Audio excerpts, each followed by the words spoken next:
Terakhir ke Borobudur mungkin lebih lebih tepatnya pertama kali ke Candi Borobudur itu tahun 2015. Hmm. 2015. Jadi selama ini cuman tahu Candi Borobudur itu dari TV, dari gambar, dari Google, waktu sekolah di Kalimantan gitu. Dan akhirnya setelah kuliah dan kerja di Jakarta, akhirnya tahun 2015 itu punya kesempatan untuk menginjakan kaki pertama kali di Candi Borobudur. Waktu itu pergi sama orang tua juga. Pas libur kerja, lagi syuting di Jogja, jadi ngajakin mama sama papa sastra untuk ke Candi Borobudur.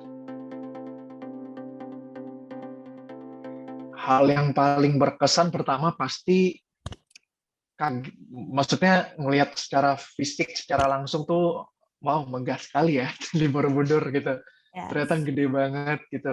Yang biasanya kita cuma nonton di TV, tahun dari internet atau lihat di gambar, ternyata tuh memanjakan mata sekali ya. Bisa salah satu pengalaman yang apa ya?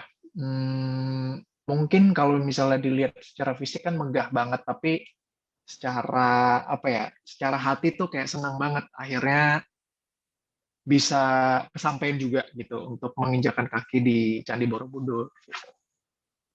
Jadi uh, seneng banget sih, maksudnya ngelihat hasil karya dari leluhur kita, yaitu Candi Borobudur. Nilai budget lebih ke nilai ajaran welas asih dari Sang Buddha. Terus ada juga hukum sebab dan akibat. Gitu. Jadi kayak di relief itu kayaknya kalau nggak di relief itu kan nggak cuma cerita tentang perjalanan Sang Buddha, tapi juga ada cerita yang lain gitu. Yes. Dan itu juga semua digambarkan di relief tersebut gitu. Dan ya kalau misalnya ada yang paham mungkin bisa langsung menafsirkan, cuman kalau saya yang awam gitu jadi berusaha untuk menafsirkan, oh ini ceritanya tentang apa ya kira-kira ya. Iya Kak, jadi ada Harusnya ke satu sana kisah pakai menarik loh pemandu. Kak. Ya, harusnya Ya pakai benar. pemandu ke sana gitu. Jadi harusnya pakai pemandu, jadi kita sambil menikmati relief, kita sambil menafsirkan sendiri. Lebih baik lagi kalau ada pemandu yang menafsirkan langsung ke kita gitu, supaya kita nggak salah tafsir gitu. Tadi pas Kakak ngomong aku keingetan gitu, jadi memang kan di Borobudur itu kan di reliefnya kan banyak cerita gitu kan. Nah jadi ada satu cerita dia tentang pria namanya Sudana, jadi dia kayak berguru ke banyak guru gitu loh Kak, jadi kayak dari ras yang berbeda, agama yang berbeda, jadi beneran kayak dia berguru, jadi kayak memang rasa banget keberagamannya. Oh jadi selain cerita relief Buddha Siddhartha, tapi juga ada Sudana juga ya, Bodhisattva ya, Bodhisattva. Oke. Cool, ya keren. Jadi kayak berguru dengan 50 53 kalau nggak salah. 53 gitu, dan itu semua profesinya berbeda-beda gitu. Right. Profesinya berbeda-beda juga dari ras yang berbeda. Dan kayak ada dikisahkan juga dari banyak profesi yang tadi kayak Kakak bilang juga, kayak ada Siwa dan sebagainya. Keren sih. Oh, jadi itu kalau misalnya ditafsirkan nih ya, berarti itu mengajarkan kepada kita untuk tidak, karena dia berbagai profesi ya, dari berbagai kalangan beliau masih berguru dengan mereka gitu. Berarti itu bisa dibilang mengajarkan kepada kita untuk, ya maksudnya menginspirasi kita untuk don't judge the book by its cover ya. Iya nggak sih? Ya kan, terkadang kan kita suka kayak, kalau misalnya pertama ketemu orang kayak, kayaknya ini orang begini nih. Padahal kita nggak tahu kalau misalnya mungkin kita bisa dapat manfaat yang lebih dari orang tersebut gitu loh, tanpa kita harus ngejudge duluan. Benar nggak sih? Maksudnya iya benar, kayak nggak ngejudge dari embel-embelnya label-label kayak agama, ras dan sebagainya. Profesi dan segala macam. Oh, iya. That's how I love about ini ya, maksudnya ajaran Buddha yang maksudnya sangat mengajarkan kepada kita untuk tidak menjudge orang, atau mungkin bisa dibilang ajaran Buddha itu sebagai kita sering ngobrol nih, saya sama teman-teman sering ngobrol gitu kayak, agama Buddha tuh kayak mengajarkan kita untuk lebih ke sebagai pedoman hidup ya sebenarnya, ya nggak sih? Oh, ya. Kayak a way of life gitu, untuk kalau misalnya melakukan sesuatu ada hukum sebab dan akibat dan segala macam gitu. Jadi ya, sangat universal ya, sangat universal. Well, mungkin welas asih itu such a strong word ya, maksudnya untuk kita memahami arti yang lebih besar dari welas asih itu artinya sangat luar biasa gitu. Cuman di sini kalau misalnya for me personally, saya sih cuman menerapkan apa ya? Cuman menerapkan sedikit kayak lebih ke prinsip gitu, prinsipil dari kecil sebenarnya kayak kalau misal kita punya lebih, kita bisa, alangkah baiknya gitu kita bisa sharing ke orang yang kekurangan gitu, kayak berbagi sedikit kebahagiaan, walaupun terkadang itu juga nggak selalu harus dalam bentuk materi ya gitu. Itu sih sebenarnya dari kecil prinsip-prinsip yang ditanam sama orang tua kepada kami gitu. Berbagi sedikit kebahagiaan sama orang, tidak akan merugikan kita juga gitu loh, jika kita sharing sedikit gitu. Itu sih, jadi itu bisa termasuk dalam sedikit part kecil dari welas asih. Cuman kalau misalnya dibilang welas asih itu is such a strong word, is a big word gitu. Jadi dengan kita sudah bisa mengamalkan sedikit saja dari ajaran welas asih, I think that's enough sih. I think that's enough gitu. Kayak. Dan kalau nggak salah, Kak Morgan juga aktif ya di Indo Relawan. Oh iya, Relawan, iya benar-benar. Saya mungkin bisa sharing-sharing adalah, sedikit nih Kak di Indo Relawan gimana gitu. Iya ya, jadi buat teman-teman yang belum tahu, saya adalah duta Indo Relawan. Sudah berjalan sekitar dari tahun 2000. Sudah berjalan sekitar 4 tahun menuju 5 tahun. Jadi Indo Relawan ini adalah wadah untuk para relawan atau organisasi-organisasi yang ingin melakukan aksi baik, ingin melakukan kegiatan sosial, tapi belum tahu platformnya seperti apa. Jadi kami menyediakan platform untuk itu. Kami menyediakan platform untuk organisasi kecil atau misalnya relawan individual yang punya niat baik, yang punya ketertarikan khusus terhadap satu aksi sosial atau lebih, bahkan lebih. Jadi kami membantu mereka untuk istilahnya meng-up. Jadi supaya teman-teman yang di luar tuh tahu, teman-teman relawan di luar tuh tahu kalau misalnya, oh ada event ini, ada event ini. Jadi kami terbuka untuk siapa saja dengan cost yang apa aja, mau itu pendidikan, kesehatan, lingkungan, disabilitas, semuanya. Jadi puji Tuhan, kami sudah berjalan sekitar 5 sampai mau menuju 6 tahun juga gitu, dan kami punya visi dan misi lebih simple sih sebenarnya. Simple kayak berbagi sedikit kebahagiaan itu. Jadi kayak visi kami adalah mengubah niat baik menjadi aksi baik hari ini. Jadi Nah, biasanya kan kalau kita kan bisa berencana nih gitu untuk besok mau ikutan kegiatan sosial misalnya teman gitu. Tapi pasti nggak kesampaian, pasti ada aja alasannya gitu. Jadi kami di sini lebih mengedepankan ayo niat baik kita itu alangkah baiknya kalau kita ubah menjadi aksi baik di hari itu gitu. Daripada kita cuma niat doang tapi nggak aksi gitu. Jadi itu sih sesimpel itu. Dan Dan sebenarnya kayak aksi baiknya itu kayak welas asih itu sendiri ya Kak. ya mungkin bisa dibilang begitu ya. Maksudnya mungkin bisa dibilang begitu karena kami di sini benar-benar pure, apalagi Mas Widar and team. Mas Widar adalah founder dari Indo Relawan. Mas Widar and team itu sangat getol banget bekerja sama dengan para relawan yang para teman-teman volunteer yang luar biasa semangatnya, yang sangat menginspirasi saya sendiri gitu juga. Kadang saya juga kayak, waduh, mereka lebih semangat dari saya gitu untuk menjalankan campaign gitu. Dan karena saya kebetulan punya campaign 10 jam aksi baik gitu, jadi dalam 1 tahun bisa nggak kita menyisihkan 10 jam saja untuk melakukan aksi baik. 1 tahun itu ada 365 hari, berapa jam itu pasti puluhan ribu jam. Alangkah baiknya kalau kita bisa dalam setahun itu kita menyisihkan waktu 10 jam saja untuk melakukan aksi baik. We'll start from there. Jadi teman-teman, salut sih sama teman-teman relawan yang begitu semangat. Banyak yang masih sekolah, banyak yang masih kuliah, gitu. Ada pun yang sambil kerja juga, tapi mereka mau meluangkan waktunya untuk bergabung sama Indo Relawan untuk melakukan 10 jam aksi baik ini. Dan masih banyak lagi campaign-campaignnya kami. Dan senang aja sih kayak apa ya, ketika kami bisa sedikit berbagi kebahagiaan sama teman-teman yang memang membutuhkan. I don't know if you guys feeling it juga, kalau misalnya pasti kayak habis ngebantu orang tuh rasa bahagianya tuh beda gitu. Rasa hangat dalam diri gitu, kayak it's priceless gitu. Jadi nggak bisa diungkapin dengan kata-kata, nggak bisa ditukar juga dengan materi gitu. Jadi kami personally, saya senang banget bisa ada di Indo Relawan.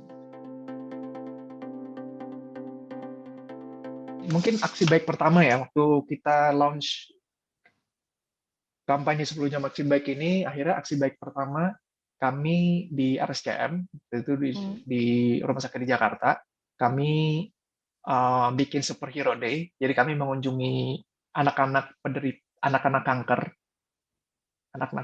Jadi kami, teman-teman relawan ini, pura-puranya jadi superhero, pakai topeng gitu. Untuk menjadi superhero di sana, untuk menghibur mereka gitu. Dan ternyata sangat menyentuh sekali, karena walaupun mereka tuh masih kecil-kecil banget gitu, masih anak kecil gitu, masih balita, tapi walaupun mereka di badan mereka ada sakit gitu, walaupun mereka lagi nggak enak badan, tapi mereka berusaha untuk tetap semangat gitu. Dan kadang kalau misalnya balik lagi ke kita kan sebagai manusia, kita puji Tuhan ya, maksudnya kita terlahir sempurna tanpa ada cacat gitu. Tapi terkadang kita juga suka mengeluh atau komplain. Yes. Nah itu dia lebih ke aksi baik pertama itu mengubah perspektif saya, kayak oke, mulai sekarang nggak segampang membalikkan tangan ya, tapi mulai sekarang kalau bisa dikurangin lah komplain-komplain yang nggak penting sebenarnya dalam hidup ya. For me, untuk diri saya sendiri itu, karena kadang saya juga masih suka komplain, masih suka ngeluh, masih kok begini, kok begitu gitu. Tapi kalau melihat kondisi teman-teman adik-adik itu, mereka benar-benar joyful. Mereka benar-benar menikmati hidup walaupun mereka lagi sakit, walaupun mereka lagi ada beban gitu, walaupun mereka lagi serba kekurangan gitu. Tapi mereka tetap, ada quotes yang mengatakan kalau misalnya kalau kita mau belajar, kita harus melihat anak kecil ya, karena mereka masih sangat pure. Nah itu sih yang salah satu pengalaman yang gue dapat di 10 jam aksi baik bersama Indo Relawan. Itu sih kayak mengubah perspektif saya untuk kurang apa lagi gitu, maksudnya masih mau ngeluh gitu. Itu sih sebenarnya. Berarti kayak aksi-aksi dari Ulas As itu sendiri kayak ya bisa membuka pikiran kita sendiri gitu ya, Kak? Bisa mereflek kembali ke diri kita sih sebenarnya, sambil kita mengerjakan aksi baik itu, sambil kita juga mereflek ke diri kita sendiri, apakah kita sudah cukup dalam kapasitas kita sebagai seorang manusia yang harus melakukan hal-hal yang bijak, harus berbagi sedikit kebajikan kepada orang. Itu sih sebenarnya. Dan kayak senangnya itu, Kak, kayak... Dan senangnya itu perasaannya priceless sih, maksudnya nggak bisa diungkapin dengan kata-kata.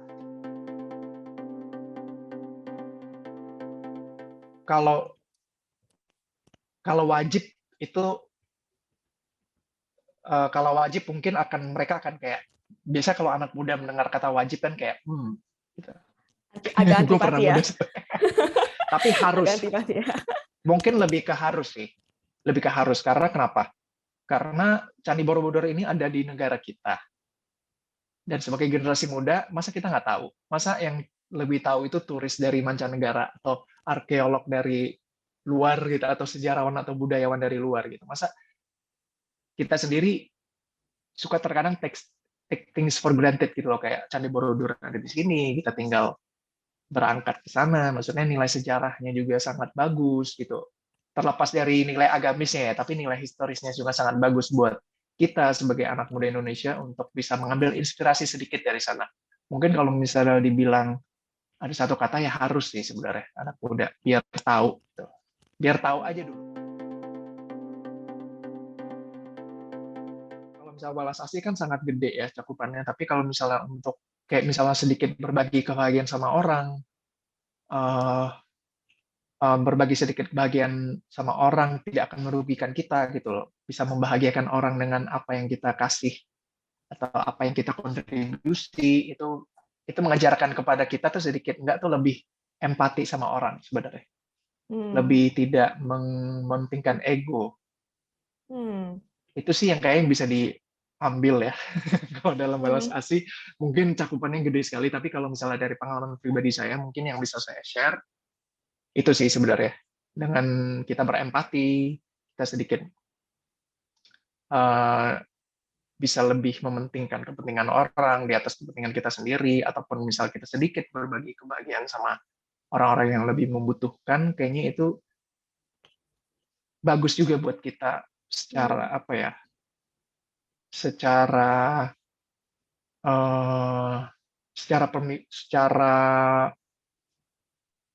nilai-nilai kebajikan tersebut yang memang ada di Candi Borobudur. Tadi kakak nyinggung sedikit tentang ego gitu. Sekarang kan anak-anak zaman muda sekarang nih kebanyakan yang stres gitu kan ya. Nah mungkin dengan nilai itu sendiri kayak bisa lebih gimana ya, kita nggak memikirkan diri kita sendiri gitu. Jadi kita bisa kayak lebih bahagia gitu. Ya nggak sih Kak? Here's the thing, kalau misalnya mau happy sih sebenarnya,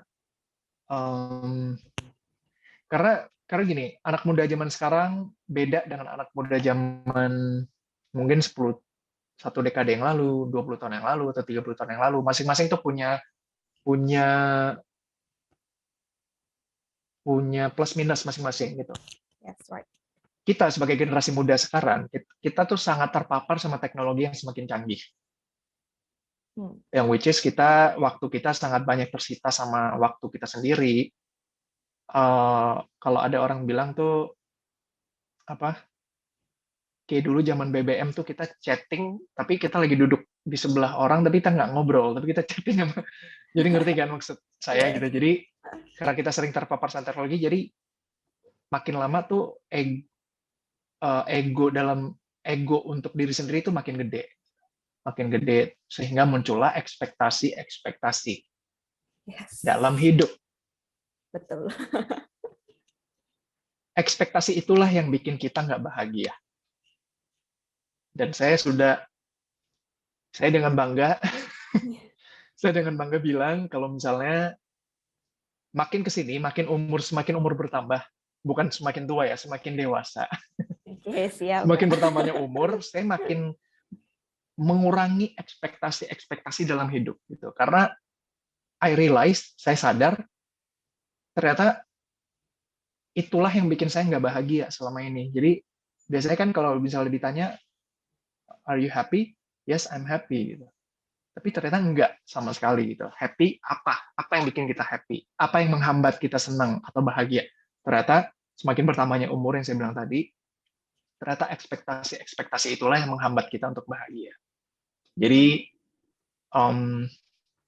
dengan ada praktik Walas Asli yang bisa kita dapat di nilai-nilai kebajikan Candi Borobudur, di relief Candi Borobudur, sedikit demi sedikit tuh ekspektasi yang sedikit demi sedikit kita bisa belajar untuk mengurangi kadar ego dalam diri kita dengan lebih kayak berempati sama orang, melakukan sesuatu untuk orang, sekecil apapun itu, melakukan aksi atau misalnya melakukan kegiatan sosial tuh langsung turun tangan instead of ya udah gue transfer aja gitu. Jadi itu mungkin yang akan, kalau in my case, sedikit demi sedikit bisa mengkikir atau mengkikis ego dalam diri yang nantinya akan menjadi ekspektasi dalam hidup kita, dalam diri kita. Sehingga nanti kalau misal kita lebih care sama orang, lebih care sama lingkungan kita, lebih care sama surrounding kita, well, kita akan lebih bahagia gitu. Kita akan dapat poin-poin bahagia itu dari sana. Berarti kalau aku boleh simpulin kayak welas asih itu kayak untuk nurunin ego, dan itu yang sebenarnya welas asih itu, atau yang tadi kakak juga sebut empati itu kayak iya dia yang buat kita bahagia gitu kan. Itu persepsi saya. Benar kok Kak, benar. Nggak tahu teman-teman yang lain. Mungkin kalau teman-teman yang sini yang hadir, atau mungkin kamu, Meliana, punya persepsi sendiri tentang welas asih, it's okay gitu. Tapi itu menurut saya, dan itu yang saya terapkan sekarang dalam hidup, dan saya semakin hari saya bisa semakin happy, semakin let loose, nothing to lose, semakin ringan beban saya dalam hidup gitu-gitu, tanpa ada ekspektasi lagi yang mengikat saya. Wah, Kak Morgan Proses ya, tapi proses karena jujur namanya juga kita manusia, kita sering kilaf, kita sering balik lagi kayak siklus gitu, kita sering kayak udah di sini tapi kadang ketika kita down, ketika kita lagi nggak fit, itu balik lagi ke siklus awal. That's okay, itu proses gitu. Kita harus percaya sama proses, tapi paling nggak kita sudah ada niat untuk mau melangkahkan kaki keluar dari zona nyaman tersebut.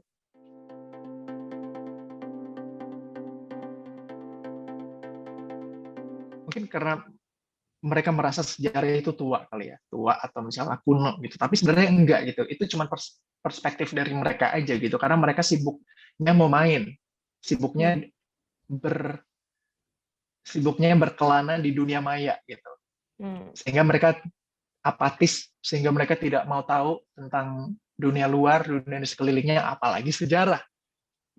Untuk mereka aware atau sedikit care, peduli sama lingkungan mereka aja sekarang, mungkin rata-rata anak muda zaman sekarang kan agak susah ya, untuk butuh effort untuk bisa mengajak mereka untuk melakukan sesuatu yang misalnya untuk lingkungan, untuk lingkungan di lingkungan sekeliling mereka, apalagi sejarah. Wah, itu mungkin prioritas mereka yang kesekian gitu. Tapi ada peribahasa, tak kenal maka tak sayang. Jadi anak muda itu sebisa mungkin kita yang sebagai anak muda, kita generasi penerus bangsa, kita tuh nggak boleh males, kita tuh nggak mau tahu gitu loh, karena sejarah itulah yang bikin kita bisa sampai sekarang gitu. Itu adalah track record dari perjalanan atau perjuangan bangsa kita secara individual ataupun secara bangsa, secara komunitas gitu. Jadi paling nggak kita tahulah Candi Borobudur itu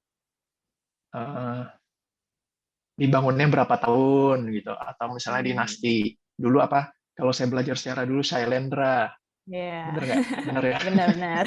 Jadi at least kita tahu gitu, daripada kita nggak mau tahu. Dan itu kan ya peribahasa tadi, tak kenal maka tak sayang. Mungkin sih yang saya sih yakin sih anak muda bangsa Indonesia kan sangat tanggap ya, maksudnya dalam tanggap mereka sangat kritis gitu, dan generasi sekarang tuh sangat cukup cepat gitu untuk melakukan atau mempelajari sesuatu, dan I hope semoga mereka juga bisa istilahnya berkenalan lah dengan Candi Borobudur atau situs-situs sejarah lainnya gitu, karena nantinya yang akan menjaga, yang nantinya akan merawat Candi Borobudur, situs-situs sejarah lainnya itu siapa lagi kalau bukan kita, generasi muda ini. 10 tahun ke depan, 20 tahun ke depan kita akan ada di posisi itu.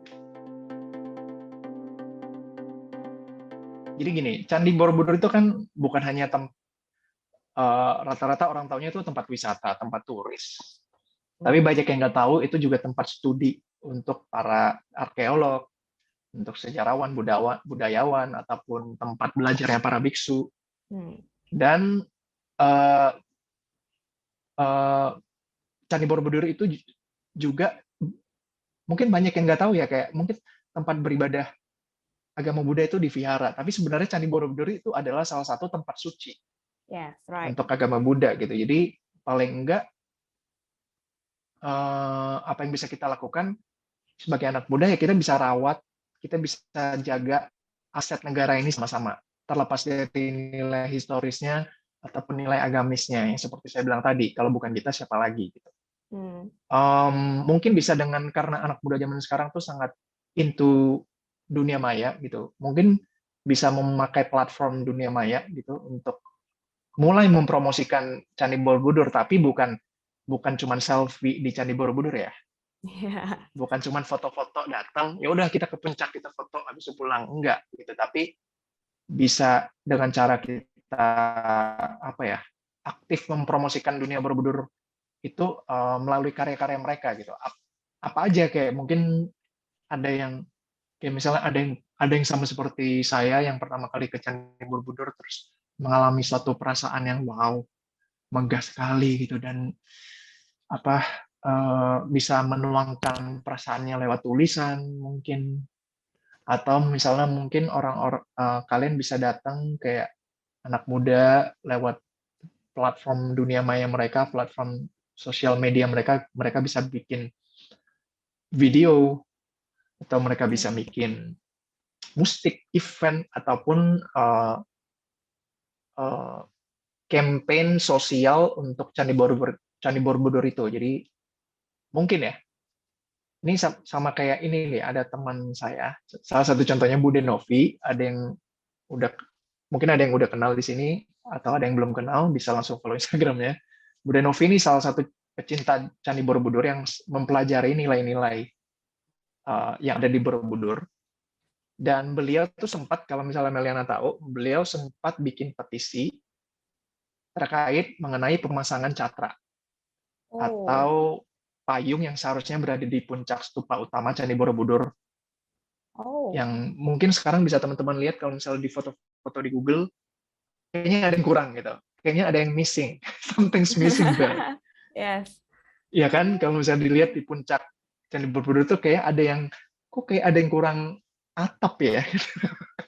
Nah itu, jadi Bude Novi bikin petisi gitu. Kalian juga bisa langsung cek akunnya beliau, akun petisinya untuk mengenai pemasangan catra yang sekarang catranya katanya tersimpan di museum ya. Maksudnya tanpa ada aksi, tanpa ada kejelasan. Karena ini sudah ongoing, kayaknya udah hampir puluhan tahun ya katanya ya. Ongoing gitu kayak ada isu-isu ingin memasang catra tapi ongoing selama puluhan tahun tapi tidak ada aksi atau kejadian gitu. Jadi bahwa sebagai anak muda kita bisa ikut mengkontribusikan suara kita di situ. Salah satu contohnya seperti itu.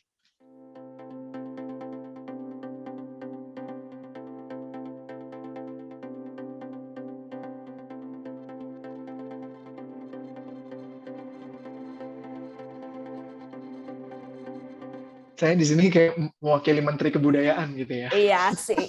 Nggak apa-apa, Kak. Lanjutkan. Kalau saya lihat sih mungkin karena packagingnya kali ya, budaya. Makanya kan sekarang Candi Borobudur kayak sekarang ada Rimnesia gitu loh. Saya sebelum ini saya juga cari tahu di website kalian, saya baca-baca. Itu jadi packagingnya udah lumayan anak muda sekali dari kata-katanya segala macam. Jadi itu mungkin bisa menarik anak muda untuk kayaknya seru nih baca lagi artikel-artikel contohnya di Rimnesia. Ataupun misalnya kalau misalnya untuk belanja produk lokal atau enggak sih itu preference masing-masing sih sebenarnya. Tapi I can say that produk-produk lokal, produk-produk buatan anak Indonesia sekarang udah bagus-bagus. Dan worth it untuk kita coba give it a try gitu, untuk kita worth it untuk kita coba beli gitu loh. Jadi itu balik lagi ke preference masing-masing. Tapi kalau untuk yang cuek sama budaya kayaknya nggak zaman lagi deh cuek sama budaya. Come on, I mean like, aduh ngapain lu cuek gitu? Ngapain fokus doang sama kehidupan percintaan? Sekarang mungkin fokus sama pekerjaan, fokus sama budaya, karena nilai-nilai budaya, maksudnya cakar-cakar budaya ini adalah warisan dari para leluhur kita untuk kita gitu ya, which is secara nggak langsung kita punya tugas untuk menjaga dan merawat gitu. Kalau misalnya kita nggak cari tahu, kalau misalnya kita cuek, jangan salahin ya kalau misalnya ada orang dari luar negeri atau orang dari luar yang take care, yang peduli, dan mereka mau mengambil. Nah, setelah mereka ngambil baru kita koar-koar di sosmed. Iya Iya, benar. itu ngambilnya. Ngapain? Kan lo pertama cuek. Terus tiba-tiba setelah cagar budayanya terancam diambil orang, ya kamu baru berkoar-koar, ngapain? Telat kali. Iya benar. Sering tuh kayak gitu, Kak. Iya kan? Jadi ya, jangan cuek lah. Untuk hal apapun dalam hidup ya.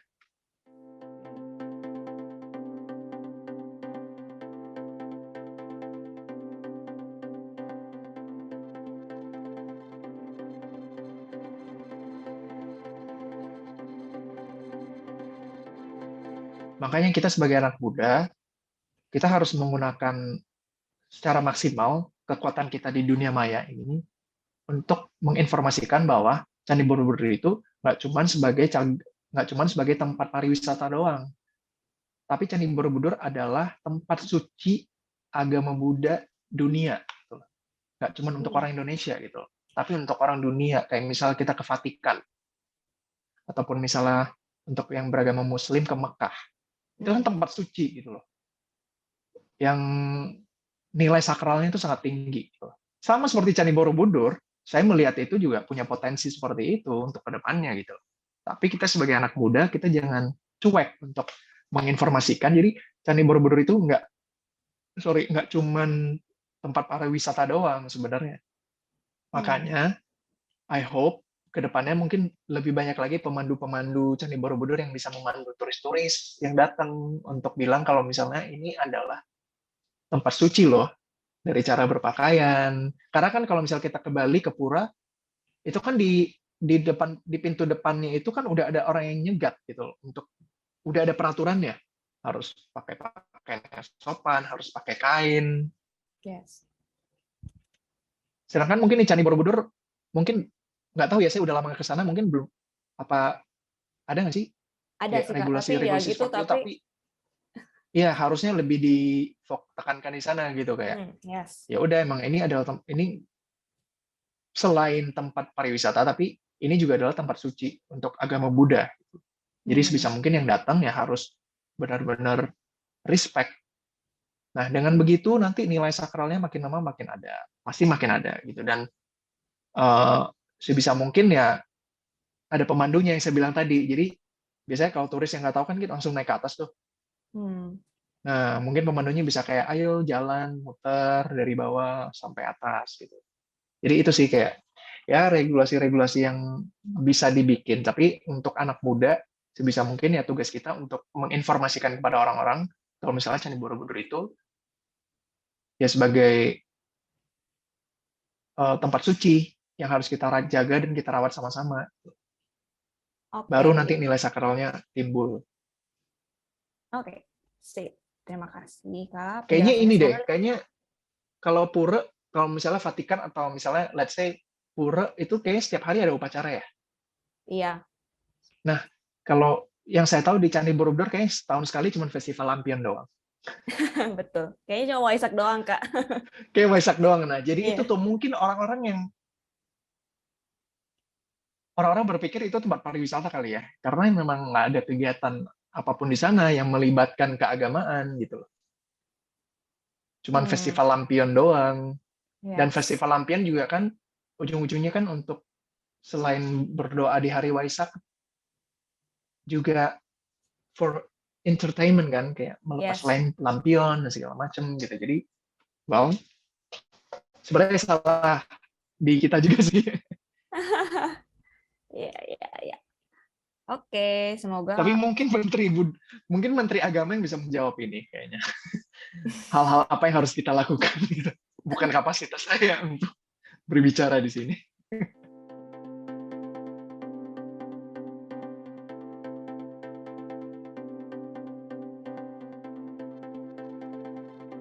Thank you. Salam balik untuk Morganus. Semangatnya apa ya? Semangat itu kali ya yang saya bilang tadi, yang tak kenal maka tak sayang gitu. Jadi kalau kita nggak kenal, kita nggak akan sayang sama Candi Borobudur gitu. Makanya kita harus cari tahu, kita semangat.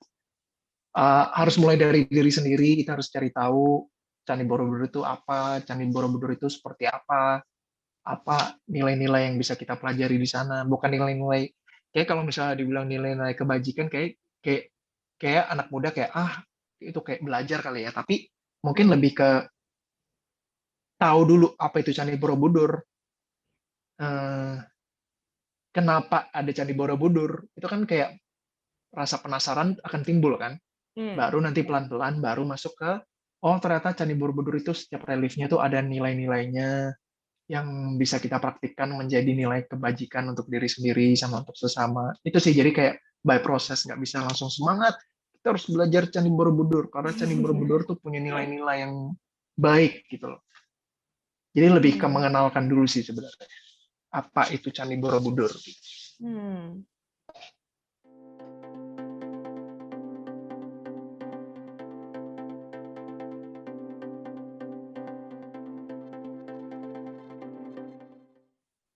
Well, kalau kamu bisa bilang itu adalah tempat suci agama Buddha, ya sebagai orang yang non Buddhis, ya kita harus respect dong.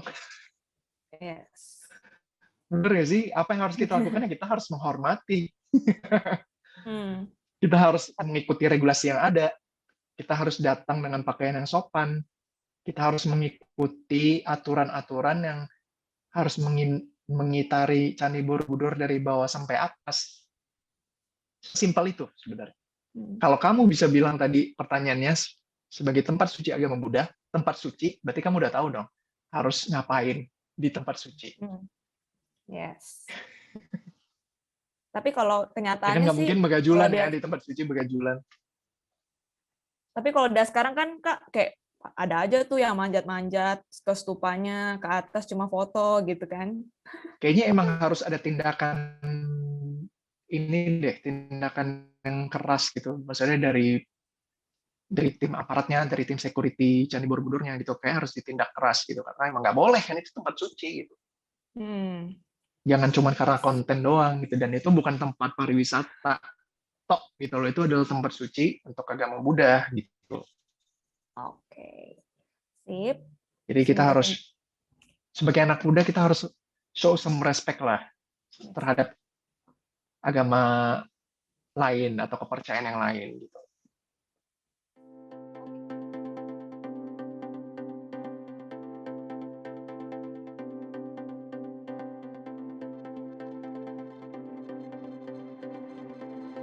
Saya sangat menikmati ya, maksudnya kemegahan Candi Borobudur dari bawah, sama pas saya naik ke atas pelan-pelan, saya menikmati setiap ukiran reliefnya yang saya berpikir kayak, wow, zaman dulu udah bisa kayak gini ya, wow, ini siapa yang bikin ya?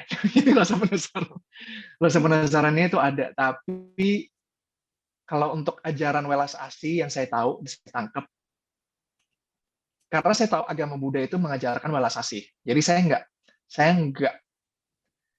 serta-merta tahu Welas Asih itu dari Candi Borobudur, dari relief gitu. Jadi saya way before that, dari kecil saya udah tahu kalau agama Buddha itu banyak mengajarkan ajaran-ajaran Welas Asih.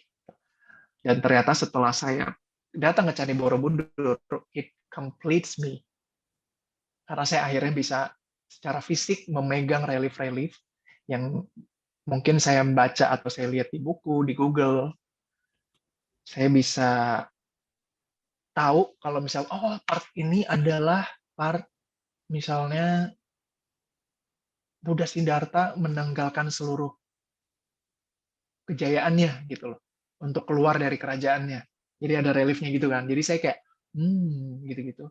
Nah, nilai-nilai Welas Asih yang saya bilang tadi, yang kalau misalnya teman-teman ikutin dari awal, yang bisa saya praktikkan yaitu sedikit mulai dari diri saya sendiri, saya lebih tidak menciptakan lagi ekspektasi-ekspektasi yang saya taruh sebagai beban untuk hidup dan dalam diri saya, kasihan badan saya gitu, kasihan pikiran saya. Jadi saya nggak mau lagi menciptakan ekspektasi yang nggak perlu gitu loh, karena bikin saya nggak happy. Setelah saya sama diri saya sendiri, saya mulai bergerak lebih jauh lagi ke orang-orang di sekitar saya, which is keluarga saya.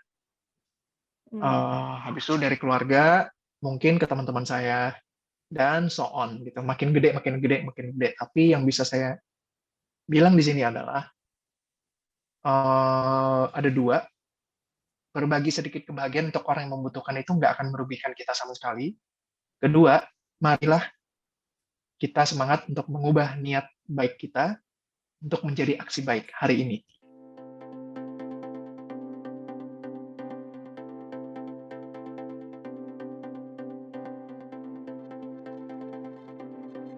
Ya kalau saya melihat ada patung Buddha, saya nggak akan berani untuk dudukin di atau patung yang lain ya, nggak cuma Buddha gitu, misalnya patung yang lain kayak kalau kita ada akal sehat, ya nggak mungkin lah kita duduk di atas kepala orang gitu loh.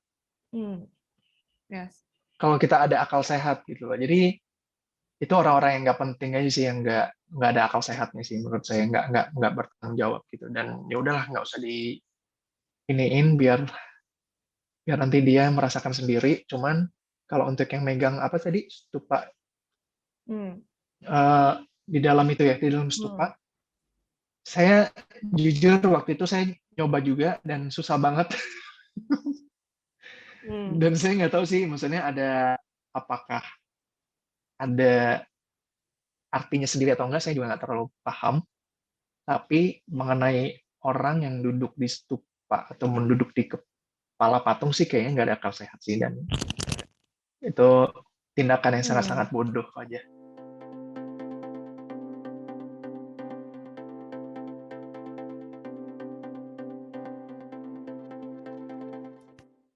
Ya, saya percaya pasti akan banyak kisah yang bisa diangkat dari Candi Borobudur karena reliefnya aja sendiri itu banyak banget gitu. Dan itu kayak tadi Meliana bilang sendiri di awal pertemuan kita, kalau misalnya itu ibaratnya kitab suci dalam bentuk 3 dimensi gitu. Jadi saya percaya banyak sekali cerita yang bisa diangkat, tapi hopefully selain misalnya nilai sejarah atau misalnya film kolosal, saya juga bisa misalnya orang-orang bisa bikin cerita film Borobudur itu dari nilai-nilai kebajikannya yang bisa diaplikasikan ke cerita fiksi. Gitu sih sebenarnya. Tanpa harus mengekspos terlalu jauh tentang Candi Borobudur, atau misalnya bikin film kolosal tentang Candi Borobudur itu sendiri gitu. Mungkin itu akan butuh waktu dan biaya yang sangat-sangat besar. Tapi kalau misalnya orang bisa mengaplikasikan nilai-nilai kebajikan di Candi Borobudur itu kemudian dituangkan dalam cerita fiksi, I think akan punya chance untuk orang-orang mau nonton gitu. Untuk istilahnya merepresentasikan Candi Borobudur ke mata dunia.